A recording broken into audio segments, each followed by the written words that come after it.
नमस्कार, स्वागत है आपका। नमस्कार एमपी में आपके साथ मैं हूँ इरम सिद्दीकी। तो आज का दिन है 3 नवंबर और आज की जो दिन है वो है गुरुवार और आज की तिथि जान लेते हैं। आज की तिथि है शुक्ल पक्ष की दशमी रात्रि।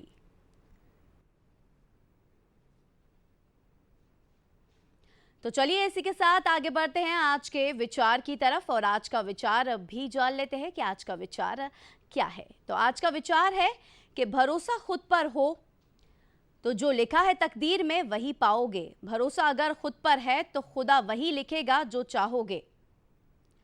तो बिल्कुल सही कहा है स्वामी विवेकानंद जी ने कि अगर इंसान अपने ऊपर भरोसा कर ले तो कुछ भी हासिल कर सकता है, यानी कि अपने मुकाम को हासिल करने से उसे कोई नहीं रोक सकता। तो चलिए आगे बढ़ने से पहले आज का जो दिन है यानी कि 3 नवंबर, इसका इतिहास क्या कहता है एक बार उसे जान लेते हैं। तो आज का जो इतिहास है आपको बता दें कि 1948 में भारत के तत्कालीन प्रधानमंत्री जवाहरलाल नेहरू ने संयुक्त राष्ट्र महासभा में अपना पहला भाषण दिया था। वहीं अगर हम दूसरी तारीख की बात करें तो 1998 तत्कालीन सोवियत संघ ने परमाणु परीक्षण किया था। और वहीं 1962 में चीन के हमले के मद्देनजर भारत में गोल्ड बॉन्ड स्कीम की घोषणा की गई थी। और साथ में 1984 की अगर हम बात करें तो भारत में सिख विरोधी दंगों में 3000 से ज़्यादा लोग मारे गए थे। और अगर हम बात करें कि आज जिस तरीके से देखें मानवजीत सिंह संधू 1976 में भारतीय निशानेबाज हैं जो मुख्यतः ट्रिप शूटिंग के लिए जाने जाते हैं। और 1937 में लक्ष्मीकांत हिंदी सिनेमा के प्रसिद्ध संगीतकार हैं। और 1997 का भी जिक्र यहाँ पे करना चाहेंगे कि G15 समूह का 7वां शिखर सम्मेलन कुआलालंपुर में प्रारंभ किया गया था। 2000 में भारत सरकार द्वारा डायरेक्ट टू होम प्रसारण सेवा सभी के लिए शुरू की गई थी। चलिए अब इसी के साथ आज की बात में हम बात करेंगे अंतर्राष्ट्रीय जागरूकता सप्ताह की। ब्रेन ट्यूमर जागरूकता सप्ताह जो कि 29 अक्टूबर से इसकी शुरुआत हुई है और ये 5 नवंबर तक मनाया जाएगा। तो आपको बता दें इस पूरे सप्ताह में मरीज का क्या चैलेंजेस फेस करता है, एक मरीज क्या क्या परेशानियां पेशेंट्स को देखनी पड़ती हैं, किस तरीके से इसके ऊपर काम किया जा रहा है, इन पर रिसर्च और गहराई से करने की ज़रूरत है। इस पूरे सप्ताह को इस तरीके से मनाया जा रहा है और इसी खास चर्चा को आगे बढ़ाने के लिए हमारे साथ स्टूडियो में मौजूद हैं डॉक्टर सुमित, जिस तरीके से देखें अफसर मोल हमारे साथ मौजूद है। बहुत स्वागत है डॉक्टर सुमित आपका हमारे स्टूडियो में। और साथ ही में हमारे साथ हेमंत मालवीय जो कि इस रोग से पीड़ित थे और इस रोग से ठीक हुए हैं, इस बड़ी बीमारी से बाहर निकले हैं। हेमंत मालवीय जी आपका भी बहुत स्वागत है स्टूडियो में। तो बिल्कुल आपसे चर्चा जारी रखेंगे।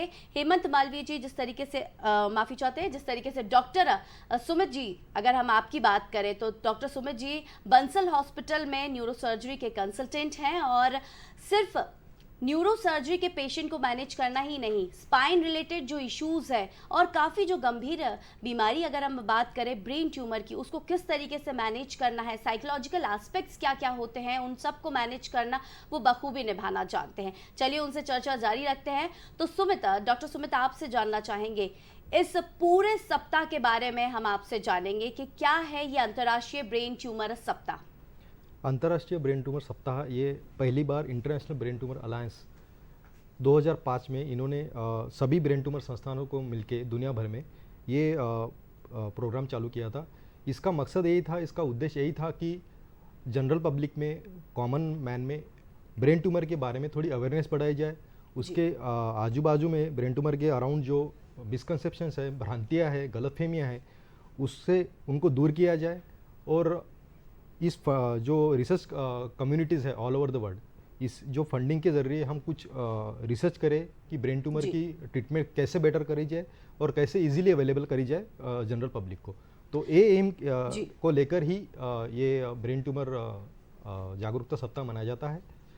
बिल्कुल। तो डॉक्टर साहब हमारे साथ कुछ लोग भी हैं जो फ़ोन इन का कार्यक्रम है ये हमारा रहता है और इसमें फ़ोन लाइन पर भी हमारे साथ कुछ लोग जुड़ते हैं। तो जिस तरीके से अगर हम बात करें, हमारे साथ जल्द ही एक फ़ोन लाइन पर एक जिस तरीके से देखिए चर्चा करने के लिए एक कॉलर ज़रूर जुड़ेंगे और उनकी भी क्या कुछ परेशानियां हैं वो भी हम ज़रूर सुलझाने की कोशिश करेंगे। चलिए हेमंत मालवीय जी आपकी तरफ रुख करेंगे, क्योंकि जिस तरीके से अगर हम बात करें तो एक ब्रेन ट्यूमर जब इंसान सुनता है तो कहीं ना कहीं एक डर का माहौल है।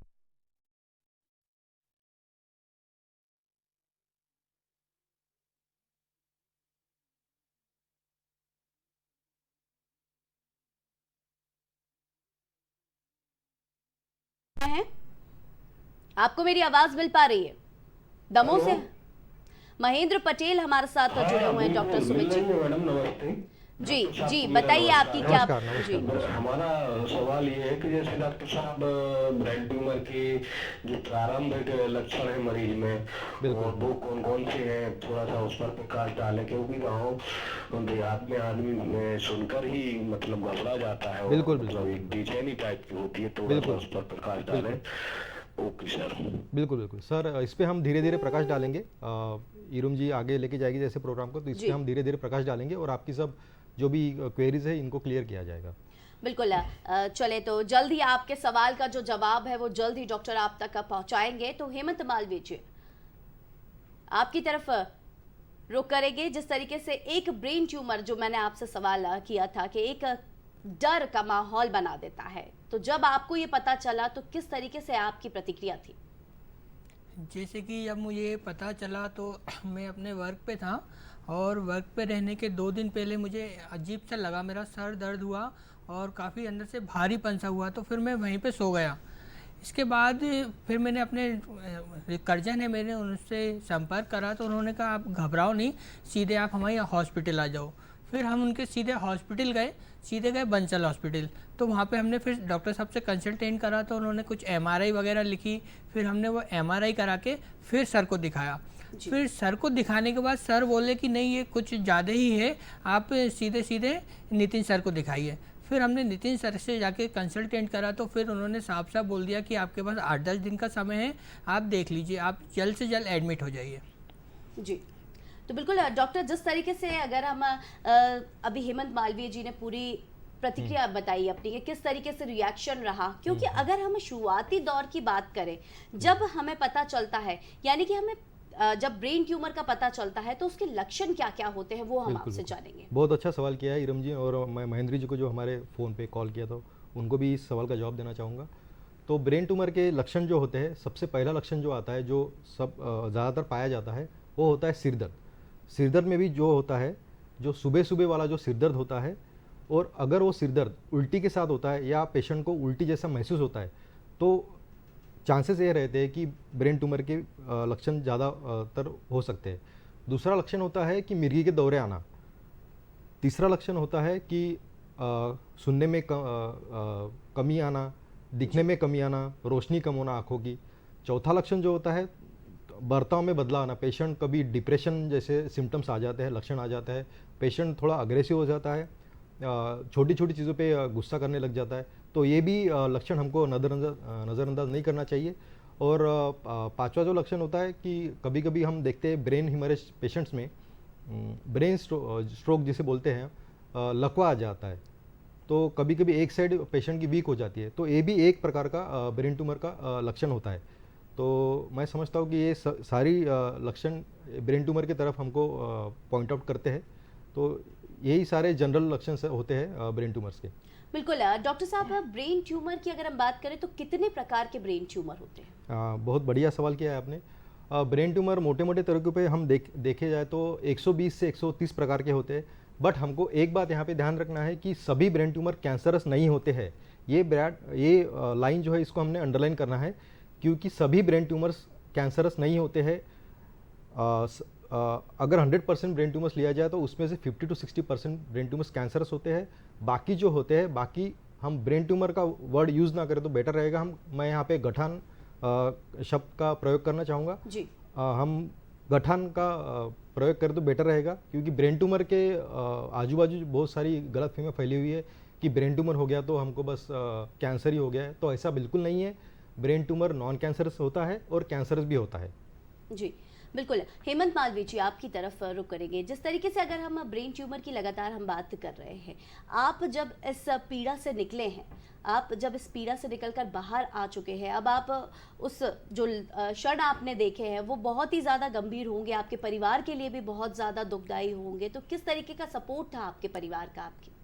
मेरे परिवार में मेरी माँ का बहुत सपोर्ट रहा है और मेरे भांजा है, उसने मुझे बहुत सपोर्ट किया है और ज़्यादातर वो लोग हमारे साथ ही रहे हैं। तो देखा जाए तो माँ भगवान का रूप होती है और मेरी माँ भगवान है। उन्होंने मुझे नया जीवन दिया है। बिल्कुल। तो डॉक्टर साहब, जिस तरीके से ब्रेन ट्यूमर की हम लगातार चर्चा कर रहे हैं, अवेयरनेस जिस तरीके से फैलाई जा रही है, लेकिन कहीं ना कहीं एक बात ही, जब आपने कहा कि एक मिसकंसेप्शन कहीं ना कहीं ब्रेन ट्यूमर को लेकर बिल्कुल। है कि लोग उसको समझते हैं कि ये कैंसर ही है। बिल्कुल, तो बिल्कुल। इसको किस तरीके से दूर किया जाए, किस तरीके से अवेयरनेस के जो काम है वो किए जा रहे हैं? बिल्कुल। अभी अभी हमारे इंडिया में, हमारे भारत भूमि में इस ब्रेन ट्यूमर को लेकर बहुत सारे मिथ्स है, बहुत सारी भ्रांतियाँ है, बहुत सारी गलतफहमियाँ हैं। इसको दूर करने के लिए ही हम brain tumour awareness week, brain tumour जागरूकता सप्ताह हर साल मना रहे हैं। तो इसमें जो भ्रांतियाँ जो है कि किसी पेशेंट को ब्रेन ट्यूमर हो गया, तो हम विलेजेस में देखते हैं, जो दूर दराज के एरिया जो रहते हैं, वहाँ पे लगता है पेशेंट के रिलेटिव्स रहते हैं, पेशेंट के आसपास के लोग ही उनमें नेगेटिव भावना फैला देते हैं कि आपको ब्रेन ट्यूमर हो गया तो आपकी ज़िंदगी अभी ख़त्म हो गई है। तो ऐसा बिल्कुल नहीं है। ब्रेन ट्यूमर को हम जड़ से निकाल सकते हैं। ब्रेन ट्यूमर की ट्रीटमेंट बहुत एडवांस हो गई है, जो हमारे इंडिया में भी अवेलेबल है। जो बाहर के देशों में ट्रीटमेंट मिलती है वो इंडिया में भी अवेलेबल हो रही है। अभी गवर्नमेंट अस्पताल हो गए या प्राइवेट अस्पताल हो गए, सभी तरफ ये ट्रीटमेंट अवेलेबल हो रही है। तो पहली बात तो ब्रेन ट्यूमर का नाम सुन के डरे ना, घबराए ना। जल्द से जल्द आपको कोई लक्षण मिलते हैं तो नज़दीक से न्यूरोलॉजिस्ट या न्यूरोसर्जन से कंसल्ट करिए और उनकी ओपिनियन, उनके परामर्श से आगे ट्रीटमेंट का प्लान करिए। तो बिल्कुल। मेरा यही एडवाइस रहेगा कि डरना नहीं है। Brain tumour is a curable thing, इसको जड़ से हटा सकते हैं और हम नॉर्मल लाइफ, नॉर्मल जीवन जी सकते हैं। बिल्कुल। तो चर्चा हम डॉक्टर साहब से जारी रखेंगे, लेकिन उससे पहले ले चलते हैं आपको एक संगीत की तरफ, क्योंकि संगीत की अगर हम बात करें और संगीत से अगर हम दिन की शुरुआत करें या किसी भी काम की शुरुआत करें तो पूरा दिन मानो बहुत ही ज़्यादा सुहाना निकलता है। चलिए, तो आज का सूफी संगीत हम आपको उसकी तरफ ले चलते हैं और आपको सुनाते हैं उसके कुछ। दोनों जहां के मालिकों, दोनों जहां के मालिकों, मुख्तार आ गए। दोनों जहां के मालिकों, मुख्तार आ गए। दोनों जहां के मालिकों, मुख्तार आ गए। मुख्तार आ गए।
आसिए कहेंगे मैदान हश्र में, सब आसिए कहेंगे मैदान हश्र में, सब आसिए कहेंगे मैदान हश्र में, सब आसिए कहेंगे मैदान हश्र में, सब आसिए कहेंगे मैदान हश्र में, महशर में आसियों के, महशर में आसियों के मददगार आ गए, महशर में आसियों के मददगार आ गए सरकार आ गए,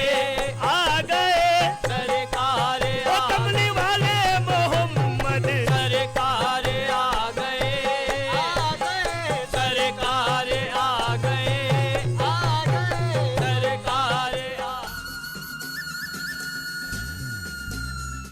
प्रोफेशन का है। तो बिल्कुल अभी हमने सुना एक खूबसूरत कव्वाली को, तो किस तरीके से उस कव्वाली ने हम सब के जो दिन को खुशनुमा बनाने की पूरी कोशिश। चलिए इसी के साथ हम चर्चा डॉक्टर साहब, डॉक्टर सुमित हमारे साथ मौजूद हैं, उनसे चर्चा जारी रखेंगे। डॉक्टर सुमित आपसे जानेंगे जिस तरीके से इलाज की अगर हम बात करें तो इलाज किस तरीके से इसका किया जाता है? ब्रेन ट्यूमर जब भी हमको डायग्नोस निदान मिलता है तो ब्रेन ट्यूमर की इलाज के 3 ऑप्शंस पर रहे हमारे पास होते हैं। एक तो सर्जरी जिसे हम न्यूरोसर्जरी करते हैं, कहते हैं ऑपरेशन कहते हैं। दूसरा होता है ट्रीटमेंट पार्ट जो होता है रेडियोथेरेपी, और तीसरा ट्रीटमेंट पार्ट जो होता है कीमोथेरेपी। तो सर्जरी की तरफ अगर हम आते हैं तो 15-20 साल पहले जो था सर्जरी का, इंडिया में कहे या ऑल ओवर द वर्ल्ड कहे, बहुत कंडीशन इतनी अच्छी नहीं थी।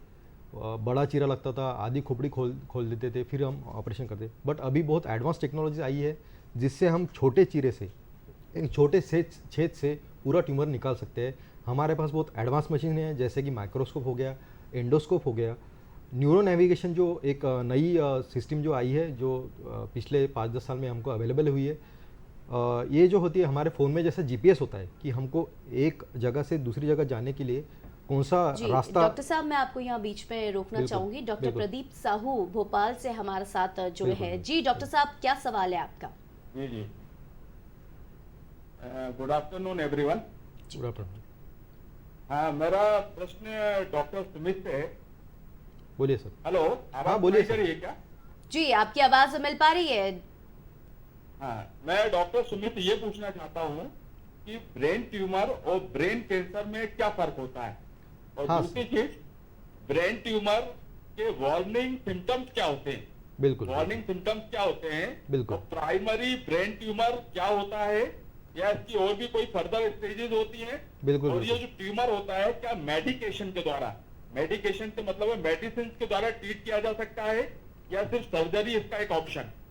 बिल्कुल बिल्कुल बिल्कुल जी बिल्कुल। तो जिस तरीके से डॉक्टर हम देखें, सबका एक ही सवाल है यहाँ पे कि मॉर्निंग सिम्टम्स यानी कि शुरुआती सिम्टम्स क्या हैं, और अभी जो हमारे कॉलर जुड़े उनका भी यही सवाल रहा बिल्कुल है। बिल्कुल। तो शुरुआती सिम्टम जैसे मैंने पहले बताया 5-10 मिनट पहले कि मॉर्निंग हेडेक, और उसके साथ अगर उल्टी जैसा फील होता है या उल्टी होती है तो वही सबसे पहला लक्षण होता है, वही अलार्मिंग सिम्टम होता है जिससे हमको जागरूक होना चाहिए कि हमको हमारे ब्रेन के अंदर कुछ तो गड़बड़ चल रही है। तो ये ब्रेन ट्यूमर का सबसे महत्वपूर्ण लक्षण है जिसे हमको हल्के में नहीं लेना है। बाद में ब्रेन ट्यूमर फेस, चेहरे पे एक साइड में वीकनेस आना या हाथों पैर में वीकनेस आना, ये चीज़ें जो है उल्टी के साथ सिरदर्द, हाथों पैर में वीकनेस और जनरलाइज वीकनेस, पूरी बॉडी में वीकनेस आना, ये चीज़ों को हमने नज़रअंदाज नहीं करना चाहिए क्योंकि ये ब्रेन ट्यूमर की तरफ ही इंडिकेट करती है। दूसरा सवाल जो था प्रदीप साहू जी का, ब्रेन ट्यूमर प्राइमरी होते हैं या और कुछ ब्रेन ट्यूमर्स भी होते हैं। तो ब्रेन ट्यूमर प्राइमरी भी होते हैं और सेकेंडरीज भी होते हैं, जहाँ से दूसरी बॉडी की दूसरी जगह से ब्रेन ट्यूमर ब्रेन में फैल जाता है। और प्राइमरी ब्रेन ट्यूमर जो होते हैं जो ब्रेन के ओरिजिनल कोशिकाओं से ही पैदा होता है। तो ये 2 तरह के ट्यूमर्स होते हैं। और तीसरा सवाल जो था कि कुछ ब्रेन ट्यूमर्स हम मेडिकेशन से, दवाइयों से ट्रीट कर सकते हैं क्या, तो इसका जवाब नहीं है सर। ब्रेन ट्यूमर के लिए सर्जरी ही एक पर्याय है आपके पास। दूसरा ऑप्शन है ब्रेन ट्यूमर सर्जरी के टाइम पे हम जो टुकड़ा निकालते हैं वो हम टुकड़ा बायोप्सी के लिए भेजते हैं। वो टुकड़े की जांच आने रिपोर्ट आने के बाद अगर वो कैंसरस होता है या नॉन कैंसरस होता है उसके आधार पे हमको रेडियोथेरेपी लेना है या कीमोथेरेपी लेना है या कंबाइन रेडियोथेरेपी प्लस कीमोथेरेपी लेना है, ये ऑप्शन हमारे पास अवेलेबल होते हैं। तो आपका जो सवाल था कि ब्रेन ट्यूमर मेडिसिन से क्योर हो सकता है क्या, इसके लिए सर अभी तक तो हमारे न्यूरो साइंसेस में इतनी डेवलपमेंट नहीं हुई है, तो सर्जरी ही हमारे पास बेस्ट ऑप्शन है। बिल्कुल डॉक्टर, जिस तरीके से हम लगातार जिक्र यहाँ पे ब्रेन ट्यूमर का इलाज कैसे होता है, ब्रेन ट्यूमर के सिम्टम्स क्या हैं, लेकिन ब्रेन ट्यूमर का कारण क्या है वो मैं एक बार आपसे जानना चाहूँगी। बिल्कुल बिल्कुल, ब्रेन ट्यूमर का ऐसा कोई कारण नहीं है मैडम। 5% लोगों में जेनेटिक कारण हो सकता है, किसी के माँ बाप को हो गया या किसी के ग्रैंडफादर को हो गया, नाना नानी को हो गया, तो 5%, 2 से 5% लोगों में ही पाया जाता है। बाकी तो बाय चांस की बात होती है। ब्रेन ट्यूमर किसी को भी हो सकता है, बट ब्रेन ट्यूमर का इलाज अभी अवेलेबल है। 21st सेंचुरी में इसका सही से इलाज होता है और ब्रेन ट्यूमर के पेशेंट नॉर्मल लाइफ जी सकते हैं। लेकिन क्या कोई दिमागी चोट की वजह से भी ब्रेन ट्यूमर हो सकता है, बचपन में कोई चोट लगी हो या फिर कोई ऐसी परेशानी हो जिस तरीके से अगर हम कह सकते हैं कि उस वजह वो भी एक वजह हो सकती है? बिल्कुल बिल्कुल, ब्रेन ट्यूमर ब्रेन की चोट से भी कोई स्टडीज़ है जिन्होंने बोला है कि ब्रेन ट्यूमर होने के चांसेस होते हैं, बट वो चांसेस बहुत कम है। और दूसरा होता है कि अगर हमारे रीढ़ की हड्डी में कोई इन्फेक्शन होता है, अगर वो ब्रेन में स्प्रेड फैल जाता है तो वहाँ पे भी ट्यूमर होने के चांसेस हो जाते हैं। और तीसरा सवाल था प्रदीप साहू जी का कि ब्रेन ट्यूमर सभी कैंसरस होते हैं क्या, तो मैंने पहले ही बताया कि ब्रेन ट्यूमर सभी कैंसरस नहीं होते हैं जी। वो नॉन कैंसरस भी होते हैं और कैंसरस भी होते हैं। बिल्कुल, सभी ट्यूमर की अगर हम बात करें तो हमारे भारत में कितनी जागरूकता की ज़रूरत है? बिल्कुल, इस वक्त ब्रेन ट्यूमर के लिए जागरूकता बहुत ही कम लेवल पे है हमारे इंडिया में देखा जाए तो, क्योंकि ये ब्रेन ट्यूमर एक्चुअली बहुत रेयर एंटिटी है। एक्चुअली पूरे बॉडी में अगर हम 100% ट्यूमर्स होते हैं तो ब्रेन ट्यूमर 1% होता है पूरे बॉडी में। तो इसके लिए अवेयरनेस भी वैसे भी, जागरूकता भी वैसे कम हो जाती है, क्योंकि ब्रेन ट्यूमर का प्रमाण ही 1% है, तो इसके लिए ही थोड़ी जागरूकता कम होती है। बिल्कुल। हेमंत जी, आपकी तरफ आएंगे, क्योंकि जिस तरीके से एक सफ़र आपने तय किया है, एक लंबा सफ़र और हम कह सकते हैं एक भयानक सा सफ़र आपने तय किया है, डॉक्टर्स की क्या भूमिका रही है उस सफ़र पर? डॉक्टर्स ने मुझे बहुत सपोर्ट किया। सफ़र तो लंबा है और थोड़ा सा डेंजरस भी रहता है, लेकिन अगर देखा जाए तो डॉक्टर्स हमें बहुत सपोर्ट करते हैं और काफ़ी तरीके से ऐसा लगता है कि अब क्या होगा, आने वाले समय में क्या होने वाला है, तो उस चीज़ पे तो नज़र जाती ही नहीं। लेकिन डॉक्टर्स ने इतना सपोर्ट किया है कि आज मैं अगर खड़ा हूँ, सारे काम अपने कर रहा हूँ। डॉक्टर ने बोला था 6 महीने तक गाड़ी नहीं चलाना, लेकिन 4-5 महीने में मैंने चलाना चालू कर दी है और बाकायदा हर तरीके से मैं अपना परिवार देख रहा हूँ, अपने बच्चे देख रहा हूँ। ये सारा कुछ हुआ है तो सिर्फ डॉक्टर्स की बदौलत पे। ऑपरेशन के बाद कुछ चेंजेस आपके अंदर आए, सर्जरी के बाद कुछ चेंजेस आपके अंदर आए? ऑपरेशन के बाद थोड़े से चेंजेस आए हैं, लेकिन उससे कोई मुझे ज़्यादा फ़र्क नहीं पड़ा और ज़्यादातर मैं नॉर्मल ही हूँ। और कहते हैं कि इलाज करवा लो, अच्छा है, और मैंने इलाज करवाया और मेरा इलाज काफ़ी तरीके से अच्छा हुआ। और उसमें कुछ मेरे बुज़ुर्गों का आशीर्वाद रहा, कुछ डॉक्टरों की मदद रही और सभी का मुझे बहुत साथ रहा, जिसकी वजह से आज मैं सकुशल आप लोगों के सामने हूँ। मतलब बिल्कुल हम कह सकते हैं कि जिस तरीके से कहा जाता है कि डॉक्टर भगवान का रूप होते हैं, तो कहीं ना कहीं आपके केस में उस चीज़ को बखूबी डॉक्टर्स ने निभाया है। तो हेमंत जी, एक सवाल और मेरा आपसे रहेगा, क्योंकि एक सफ़र, जब हम आपके सफ़र की बात कर रहे थे, आपके लाइफस्टाइल की हमने बात करी, तो आपकी दिनचर्या क्या रहती है? क्योंकि हमारे दर्शक ज़रूर जानना चाहेंगे कि आप ब्रेन ट्यूमर की समस्या से निकले हैं, मतलब आपने उस गंभीर बीमारी से आप बाहर आए हैं, तो आपकी जो दिनचर्या है, मतलब आपकी सुबह की शुरुआत कब होती है, खान पान कैसा आपका रहता है, वो हमारे दर्शक ज़रूर जानना चाहेंगे। सुबह की शुरुआत ऐसा है कि आपको जल्दी उठ जाना चाहिए, 5, 5:30, 6 बजे आप उठ जाइए, 1-1.5-2 किलोमीटर पैदल चलिए, आराम से जाइए, धीरे धीरे जाइए, धीरे धीरे आइए और फिर आने के बाद थोड़ा नाश्ता वास्ता करके दवाइयाँ लीजिए। आप दिन में पॉजिटिव रहिए, अपने अंदर ऐसा ना लगे कि हम बीमार हैं। अब कोई अपने से मिलने भी आता है तो उससे भी आप इतना पॉजिटिव बात करें कि सामने वालों को भी ये ना लगे कि भैया ये बीमार है, क्या है, उसको ऐसा लगना नहीं चाहिए कि ये बीमार है। और मैं तो इतना पॉजिटिव रहा हूँ कि मेरे परिवार के मेरे बच्चे हैं, वो मेरे से आने से दूर भाग जाते थे। मेरे सर में घाव था, पट्टियाँ बंधी हुई थी, तो मेरी बेटी है 2 साल की, वो मेरे पास आती नहीं थी। लेकिन अब ऐसा है कि वो दौड़ लगा के मेरे पास आती है और मेरे पास ही रहती है, लेकिन किसी को कोई उससे इफेक्ट नहीं होने दिया मैंने आज तक। तो जो भी अगर आपको लगता है कि इनको ये बीमार है, तो उनको ऐसा मत पता चलने दीजिए कि हम बीमार हैं। आप अपने अंदर से पॉजिटिव रहिए। अगर आप अपने अंदर से पॉजिटिव रहेंगे ना, तो किसी को बीमारी का आपको भी एहसास नहीं होगा। कहते हैं ना, अपने आप में मतलब बिना जीते भी जीत हो सकती है, बिना दौड़े भी जीत हो सकती है। तो आप मन में से पॉजिटिव रहेंगे तो सारी दिक्कतें अपने आप आपकी ख़त्म हो जाती हैं। बिल्कुल, तो बिल्कुल हेमंत जी ने बिल्कुल सही बात कही है कि अगर इंसान मन से हार जाए तो शायद वो अपनी ज़िंदगी से भी हार जाता है। और उसका उदाहरण हमारे साथ हेमंत मालवीय जी बैठे हैं यहाँ पे, और हम इस चर्चा को जारी रखेंगे, लेकिन उससे पहले हम आपको ले चलते हैं घूम घुमैया की तरफ, नीमच की तरफ। चलिए। मालवा के पठार और अरावली की श्रृंखलाओं का सेतुबंध नीमच, मालव और मेवाड़ी संस्कृति का मिलन बिंदु नीमच, एक जीवंत शहर, ऐसा शहर जिसके सीने में पोशीदा है ताम्रकाल के अंधेरों से समकाल के उजालों तक के रहस्य। सुंदर वट वृक्षों से आच्छादित शहर जिसकी जड़ों से तने निकलते गए और कालातीत इतिहास रचते गए। समुद्र तल से 468 मीटर ऊपर बसे इस शहर के वृक्ष अपनी वयोवृद्धता का पता खुद देते हैं और हर मौसम की खूबसूरतियां रचते रहते हैं।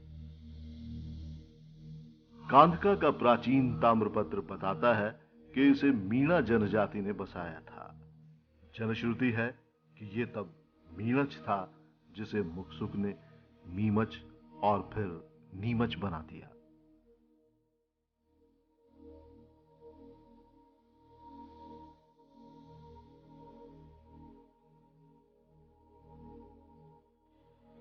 लॉर्ड हेस्टिंग्स के काल में यानी 19वीं सदी के आरंभिक वर्षों में सरकश राजपूतों, मराठों और पिंडारियों के दमन के लिए नीमच में एक किला बना, एक छावनी बनी। ये वही किला है जहां से 1857 में मालवा मेवाड़ के क्रांतिकारियों की मदद से जनसेना ने अंग्रेजों को खदेड़ दिया था।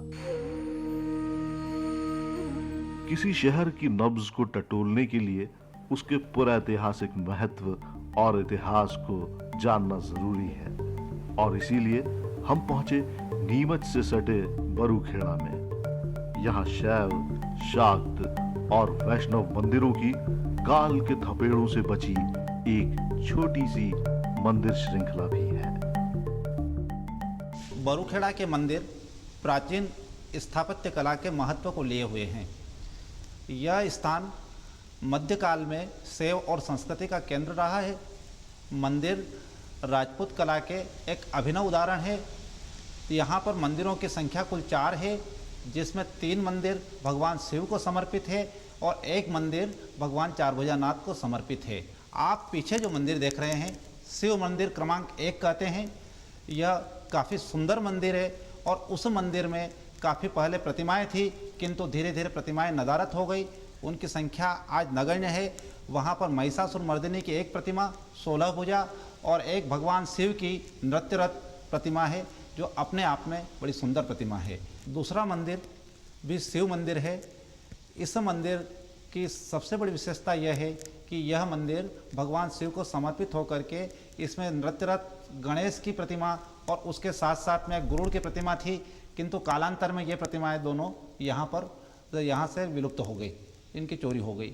इसके साथ में शिव मंदिर क्रमांक 2, इस मंदिर में जिन पत्थरों का उपयोग हुआ ये श्वेत चुनास्म पत्थर है, जो कि अपने क्षेत्र में आसपास के स्थान से पाए जाते हैं। इसके पश्चात से एक मंदिर और है जो भगवान चारभुजानाथ को समर्पित है गांव के समीप, जिसमें 2 महत्वपूर्ण स्तंभ है। वो स्तंभ 11वीं शताब्दी के माने जाते हैं। तो यहाँ पर यह धारणा बनी कि मंदिर जब 16वीं शताब्दी के है और स्तंभ 11वीं शताब्दी के, तो शायद वो स्तंभ वहाँ कहीं से ला करके उस मंदिर में लगाए गए थे। और गांव के पास में ही एक मंदिर है जिस मंदिर को रात्या मंदिर कहते हैं। यह शिव मंदिर क्रमांक 4 है। यह भी भगवान शिव को समर्पित है। इस मंदिर का गर्भगृह ही शेष बचा हुआ है और बाहर का स्थान और मंदिर का परिसर वो समाप्त प्राय हो गया। और इन मंदिरों के पास में एक शिलालेख भी मिलता है जिसमें 1602 का जिक्र होता है और उसमें बनाने वाले कुछ निर्माताओं के नामों का भी उल्लेख होता है। खाली खाली ताक बता रहे हैं कि ये वैभवपूर्ण मंदिर मूर्ति चोरों और तस्करों का स्वर्ग भी रहे हैं। काश हमारे लोग को पुरा संपदा के संरक्षण का महत्व समझाया गया होता। मंदिरों को मध्य प्रदेश पुरातत्व विभाग ने संरक्षित स्मारक घोषित किया है। विभाग द्वारा मंदिरों का जीर्णोद्धार भी किया गया है, लेकिन प्राचीन स्मारकों के लिए निर्धारित मानकों के अनुसार नहीं। जगह जगह सीमेंट के थक्के नजर आते हैं। ऐसे शिलाखंड भी जोड़े गए हैं जिनके परिरूप मंदिरों के कालखंड के बहुत बाद के हैं तथा उसके स्थापत्य की लय से अलग नजर आते हैं।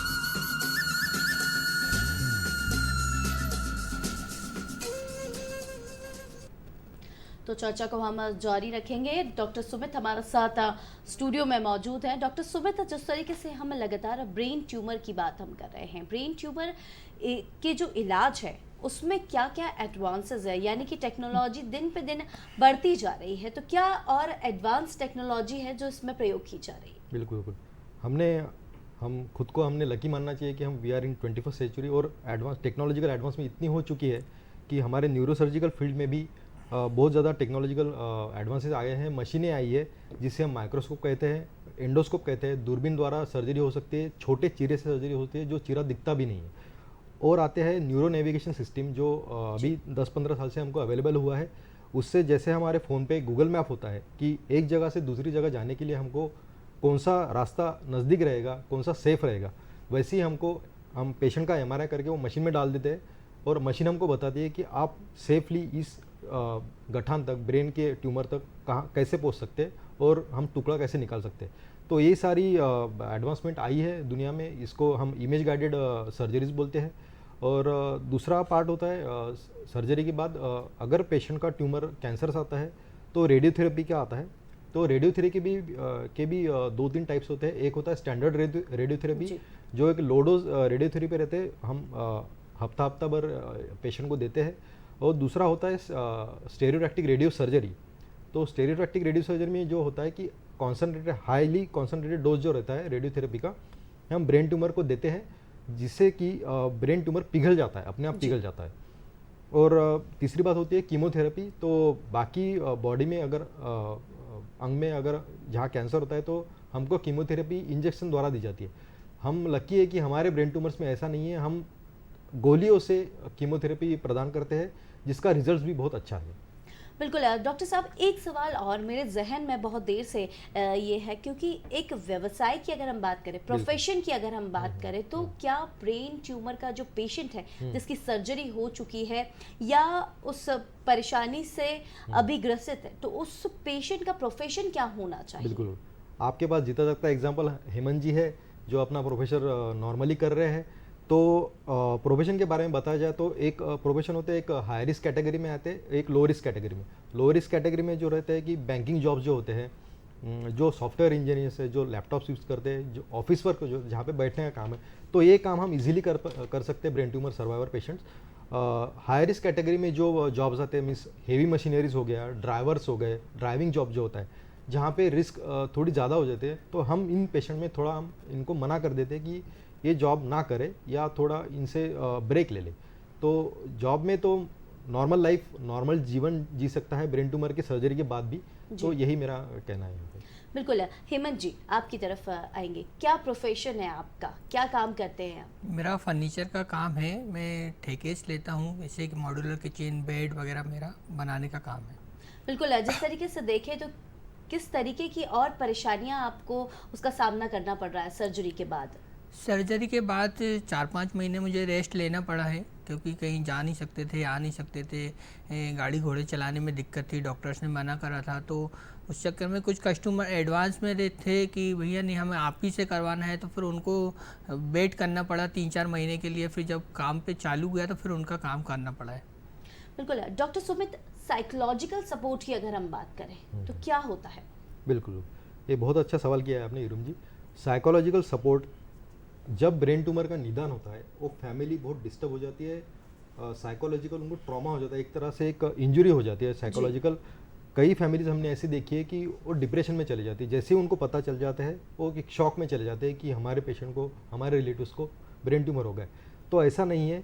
तो साइकोलॉजिकल सपोर्ट जो होता है इसमें न्यूरोसर्जन इन्वॉल्व होते हैं, एक साइकोलॉजिस्ट होते हैं जो काउंसलिंग करते हैं, और पेशेंट जो जिन्होंने ब्रेन ट्यूमर सर्जरी के बाद सर्वाइव हुए हैं और नॉर्मल लाइफ जी रहे हैं, और उनके रिलेटिव्स, ये इनका एक कंबाइंड ग्रुप होता है जो हम मंथली मीटिंग्स लेते हैं, जिससे जो नए पेशेंट जिनको निदान हुआ है ब्रेन ट्यूमर का, उनको हम एक साइकोलॉजिकल इमोशनल सपोर्ट देते हैं कि भाई अभी हमको हारना नहीं है, हमारी फाइट तो अभी चालू हुई है। तो जो ब्रेन ट्यूमर के अराउंड जो भ्रांतियाँ है उसको दूर करने के लिए साइको सोशल सपोर्ट बहुत काम में आता है कि किस टाइम पे हमको ट्रीटमेंट लेनी चाहिए, जल्द से जल्द हमने ट्रीटमेंट लेना है। और जो हम देखते हैं विलेजेस में देखते हैं कि किसी को ब्रेन ट्यूमर डायग्नोज होता है तो रिलेटिव्स बोल देते हैं, आसपास के दोस्त लोग बोल देते हैं, यार झाड़ फूक कर लो, किसी बाबा के पास चले जाओ, आपका ठीक हो जाएगा। ये सब गलत बात है। अगर आपको कोई लक्षण मिलते हैं तो जल्द से जल्द अपने डॉक्टर से कंसल्ट करें, वो जिस तरह से परामर्श देते हैं उनका एडवाइस लेके आगे की ट्रीटमेंट प्लान करें। बिल्कुल डॉक्टर साहब, अगर हम अवेयरनेस की बात करें, अंतर्राष्ट्रीय ब्रेन ट्यूमर जागरूकता सप्ताह ये चल रहा है, शहर की बात करें और गांव की बात करें, अगर दोनों जगहों को कंपेयर करके देखें तो गांव तक इन चीज़ों को पहुंचाना कितना ज़्यादा मुश्किलदायक होता है और कितना ज़्यादा आसान होता है शहर में उन चीज़ों को समझाना, क्योंकि शहर वासी जो है वो टेक्नोलॉजी फ्रेंडली है, लेकिन गाँव वाले जो हैं वो टेक्नोलॉजी फ्रेंडली नहीं है, उनको नहीं इसकी जानकारी लग पाती। तो किस तरीके से आप लोगों की भूमिका रहती है? बिल्कुल। गाँव वालों में अगर हमको जागरूकता बढ़ाना है तो सबसे पहले तो एक होता है कि हम कैंप ले, एक अवेयरनेस प्रोग्राम ले, गांव में जाके वहाँ पे न्यूरोसर्जन जाए, साइकोलॉजिस्ट जाए, काउंसलर जाए, वहाँ पे लेके गांव में एक कैंप ले, वहाँ पे हम अवेयरनेस बढ़ाए।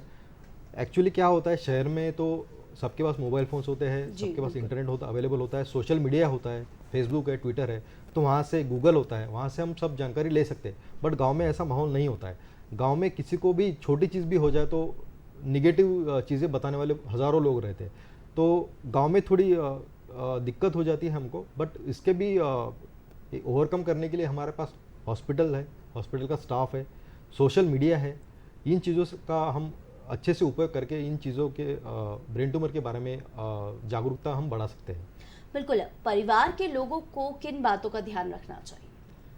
सबसे पहली बात, जब भी हमको ब्रेन ट्यूमर डायग्नोस होता है, निदान होता है, कि परिवार ने बिल्कुल हिम्मत नहीं हारना है, पेशेंट को हौसला देना है, खुद में भी हौसला बनाए रखना है। डॉक्टर के साथ आपकी जो भी भ्रांतियाँ है, जो भी मिसअंडरस्टैंडिंग्स है, मिसकंसेप्शंस है, वो डॉक्टर के साथ बैठ के क्लियर करें। इमोशनली हम वीक ना होए, हम स्ट्रांग रहे, और हमारे पेशेंट के साथ हम कोई पेशेंट रहते हैं ब्रेन ट्यूमर्स के जो छोटी छोटी चीज़ों पे चिड़चिड़ापन, तो हम थोड़ा पेशेंस बरते और पेशेंट को थोड़ा दिलासा दे कि सब ठीक हो जाएगा। तो ये छोटी छोटी चीज़ें ही बहुत बड़ी काम कर जाती है ब्रेन ट्यूमर के ट्रीटमेंट में।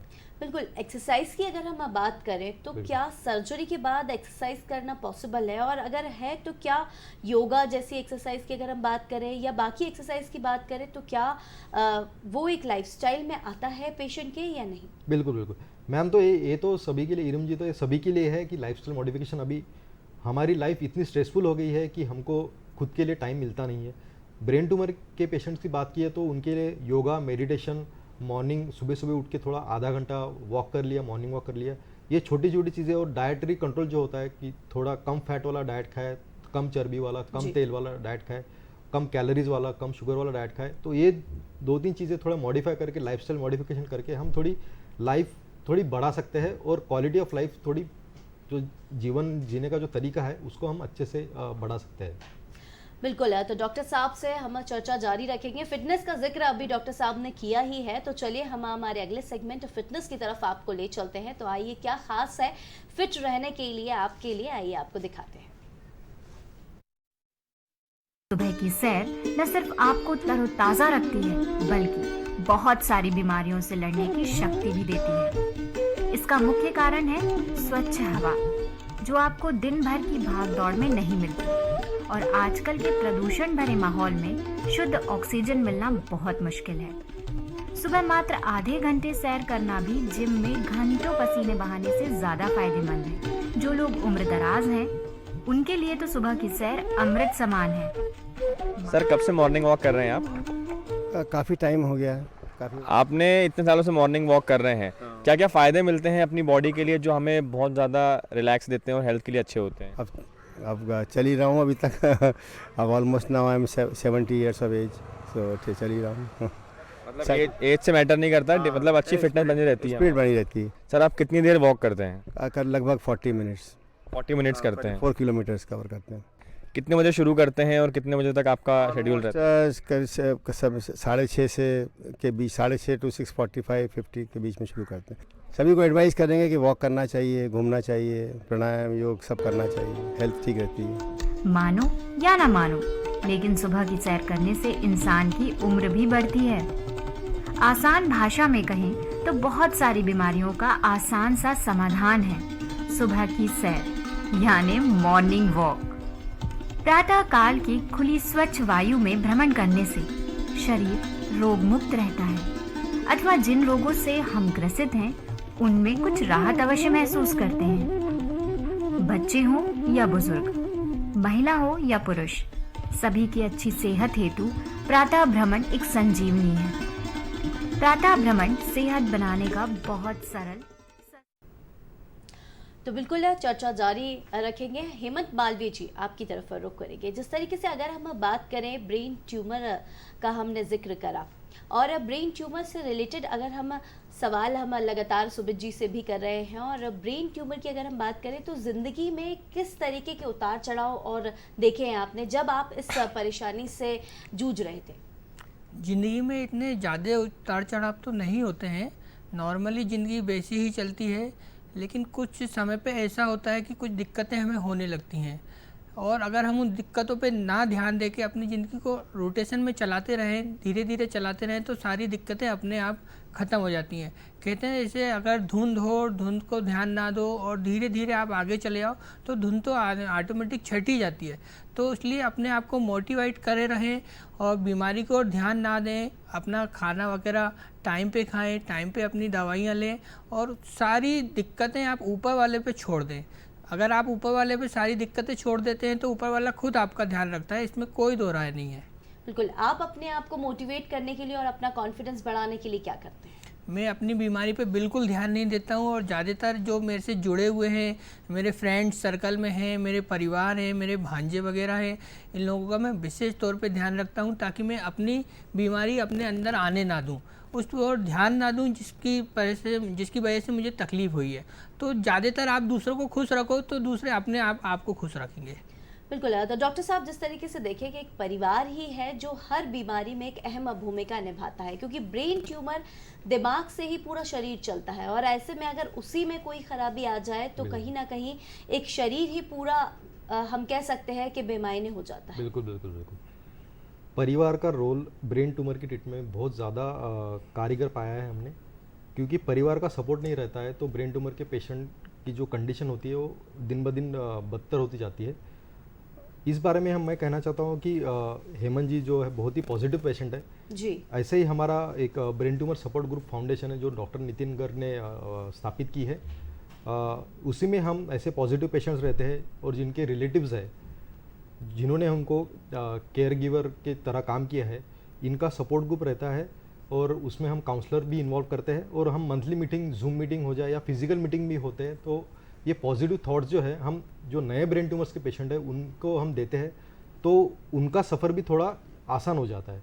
तो परिवार का साथ होना तो बहुत ही ज़रूरी है ब्रेन ट्यूमर की ट्रीटमेंट में। विदाउट परिवार का साथ लिए बिना ट्रीटमेंट का कोई ये नहीं है। पेशेंट सपोर्ट ग्रुप का जिक्र आपने किया था, उसको एक बार थोड़ा सा और विस्तार से बिल्कुल बिल्कुल।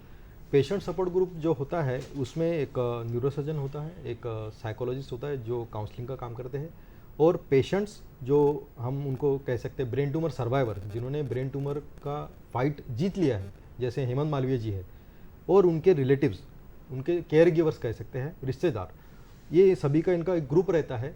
और ये ग्रुप जो नए पेशेंट को हम जब आते हैं, जो सब डरे हुए रहते हैं कि हमको ब्रेन ट्यूमर डायग्नोस हो गया, निदान हो गया, अब हम क्या करें, सब पैनिक हो जाते हैं कि अब क्या करें, हमारे हाथ में तो बस कुछ नहीं रहा, क्योंकि बहुत सारी गलतफहमियां है कि ब्रेन ट्यूमर आ गया, चलो भाई अब तो जान तो हमारी जाने ही जाने वाली, बट ऐसा नहीं है।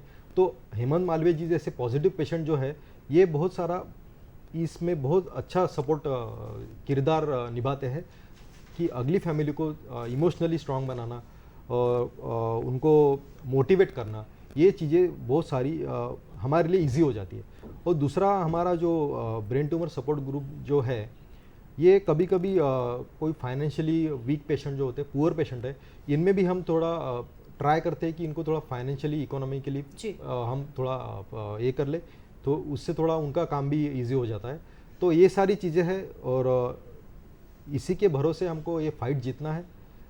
बस इतना ही कहना चाहूँगा मैं ब्रेन ट्यूमर। बिल्कुल डॉक्टर, जिस तरीके से ब्रेन ट्यूमर पेशेंट के अधिकारों की बात करें, अधिकारों के घोषणा पत्र के बारे में कुछ बताएं हमें। बिल्कुल, घोषणा पत्र है कि देखिए, इंडिया में या पूरी दुनिया में पेशेंट जब आपके पास आता है, कोई भी बीमारी का पेशेंट रहे, ब्रेन ट्यूमर रहे या कोई भी पेट की बीमारी कोई भी, तो सबसे पहला अधिकार होता है कि पेशेंट को बीमारी के बारे में सब डिटेल्स प्रदान की जाए।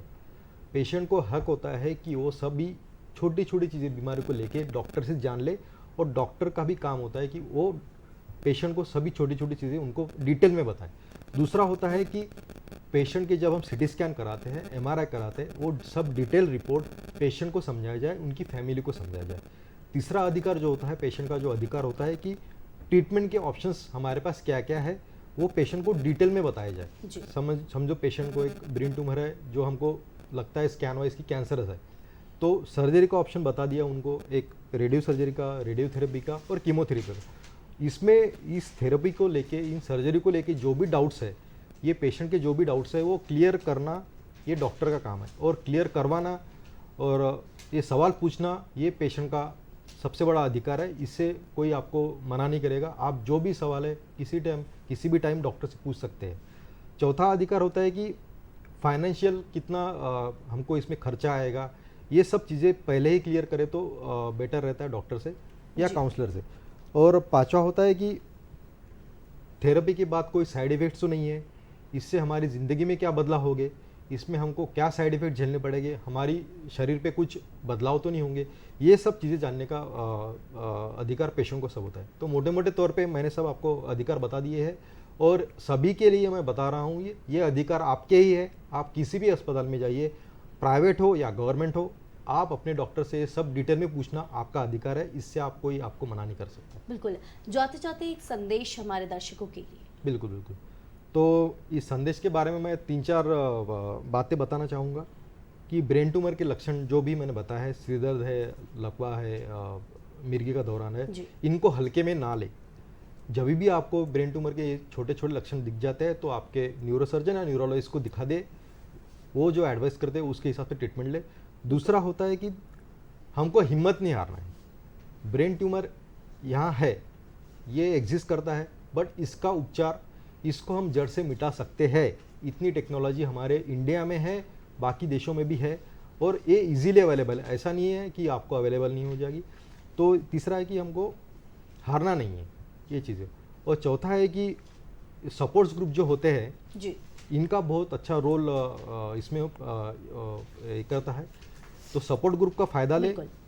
और आखिरी बोलना चाहता हूँ कि सफ़र तो कठिन है, लंबा है, बट कोई हमसफ़र मिल जाए तो सफ़र आसान हो जाएगा, यही मैं कहना चाहूँगा। बिल्कुल, बहुत शुक्रिया सुमित, डॉक्टर सुमित आपका हमारे साथ जुड़ने के लिए। हेमंत जी आपका भी बहुत शुक्रिया हमारे साथ जुड़ने के लिए। तो दर्शकों, देखा आपने कितनी अहम बातें यहाँ पे हमें बताई डॉक्टर सुमित ने कि किस तरीके से ब्रेन ट्यूमर अवेयरनेस जो जागरूकता अभियान यहाँ पे और सप्ताह चलाया जा रहा है, उसके तहत कितनी गहराइयों तक जाकर ब्रेन ट्यूमर के बारे में हमें विस्तार से बताया। हेमंत मालवीय जी ने भी अपनी पूरी कहानी यहाँ पे हम तक साझा करी। चलिए, जाते जाते दादी माँ के नुस्खे ज़रूर मैं आपको बताना चाहूँगी।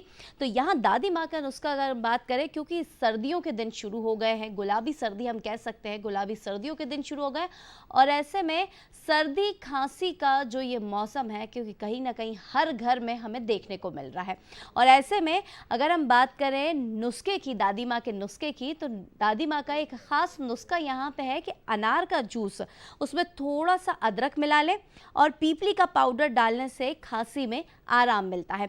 और अगर ज़्यादा बलगम है या ज़्यादा खांसी है तो उसमें आधा चम्मच काली मिर्च और गुड़ को शहद में मिलाकर उसे उसका सेवन करें तो उसमें भी आपको आराम मिलेगा। तो हम जिस तरीके से देखें, आपको बताया हमने सारी चीज़ों के बारे में, सारी विस्तार से आपको जानकारी दी कि आज की बात जिस तरीके से हमने करी कि जागरूकता, ब्रेन ट्यूमर जागरूकता, अंतर्राष्ट्रीय जागरूकता सप्ताह चलाया जा रहा है और सबको इस बीमारी के लिए जागरूक होने की बहुत ज़्यादा ज़रूरत है और दादी माँ के नुस्खों से भी आपको हमने यहाँ पे साझा कराया। तो फिलहाल यहाँ आपसे लेंगे इजाज़त और देखते रहिए हमारा ख़ास कार्यक्रम नमस्कार MP। नमस्कार।